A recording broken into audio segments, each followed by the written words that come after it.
아브람은 자손을 주시리라는 하나님의 약속을 믿고 기다렸으며 하나님께서는 이런 아브람의 믿음을 그의 의로 여기십니다.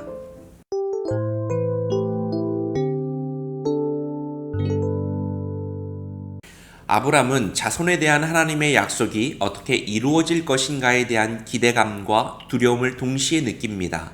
하나님의 약속은 자손에 대한 것이었는데 자신의 현실은 그럴 만한 가능성이 점점 사라져가는 상황이었습니다. 그러자 아브람은 그가 아끼는 종이었던 다메섹 사람 엘리에셀을 양자로 삼을 계획을 세웁니다. 이에 하나님은 약속의 범위를 내 몸에서 날짜라고 다시 제시해 주십니다. 아브람은 하나님의 약속을 믿었고 하나님께서는 이를 그의 의로 여기십니다. 약속을 받은 지 10년이 흐르도록 여전히 후손이 생기지 않자 이번에는 사레가 불안해하며 아브람에게 여종 하갈과 동침할 것을 제안합니다. 그러나 이 성급한 대안은 곧 믿음의 가정에 갈등을 만들어냅니다. 자녀를 가진 하갈이 사레를 멸시함으로써 가정 내에 분란이 일어난 것입니다. 하나님께서는 아브람과 사레가 하갈이라는 선택보다는 기다림이라고 하는 선택을 해주기를 바라셨을 것입니다. 하나님은 약속이 현실이 되기 바로 직전 두 가지 중요한 변화를 주십니다. 첫째는 아브람의 이름을 여러 민족의 아버지라는 뜻의 아브라함으로 바꾸어 부른 것이고, 둘째는 아브라함이 하나님의 할례 명령에 순종함으로써 언약의 확실성을 받아들인 것입니다.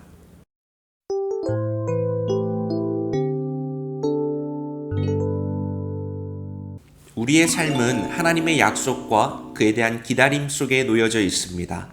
그리고 기다림 속에 있는 모든 사람들은 불안과 의심을 거듭하게 됩니다. 하나님의 명령을 따라 본토 친척 아비집을 떠났던 아브람 가정도 이 기다림의 시간을 보내는 것이 쉽지 않은 일이었습니다. 하나님의 약속은 자손에 관한 것이었는데 인간적인 생각으로는 아무리 생각해도 점점 더 이 약속이 희미해져 보였기 때문입니다. 그래서 선택하게 되는 것이 사람의 방법입니다. 아브람 가정은 하나님의 계획을 억지라도 이루기 위해서 양자를 드릴 생각도 하고 첩을 통해 아이를 낳는 방법을 동원하기도 합니다. 그러나 하나님의 방법은 달랐습니다. 불가능을 예상했던 것은 단지 사람의 생각이었을 뿐입니다. 하나님은 사람이 예상하지 못했던 방식으로 기다림을 현실로 만들어 가십니다. 이것이 우리가 하나님의 약속을 신뢰해야 하는 이유입니다. 사람들은 미래를 알지 못하죠. 그래서 우리는 늘 불안하고 초조함 속에서 살아갑니다.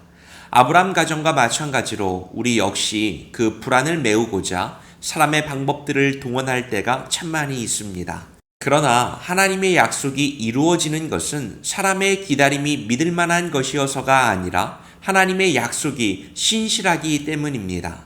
하나님은 우리에게 언약을 주시는 분이고 그 언약을 마침내 이루시는 신실한 하나님이십니다. 오늘 우리를 조급하게 만드는 삶의 상황은 무엇이 있나요? 그래서 우리는 어떤 방법을 동원하고 있나요? 우리가 고백하는 주님은 우리의 생각을 넘어서는 창조주 하나님이십니다. 하나님께 모든 것을 맡기며 의지하는 우리들의 삶이 되기를 바랍니다. 아무것도 염려하지 말고 다만 모든 일에 기도와 간구로 너희 구할 것을 감사함으로 하나님께 아뢰라. 그리하면 모든 지각에 뛰어난 하나님의 평강이 그리스도 예수 안에서 너희 마음과 생각을 지키시리라. 아멘. 주님, 하나님의 뜻에 순종할 수 있는 믿음을 주시고 기다림의 과정 속에 온전히 주님의 뜻을 신뢰할 수 있는 담대함을 허락해 주옵소서. 예수님의 이름으로 기도합니다. 아멘.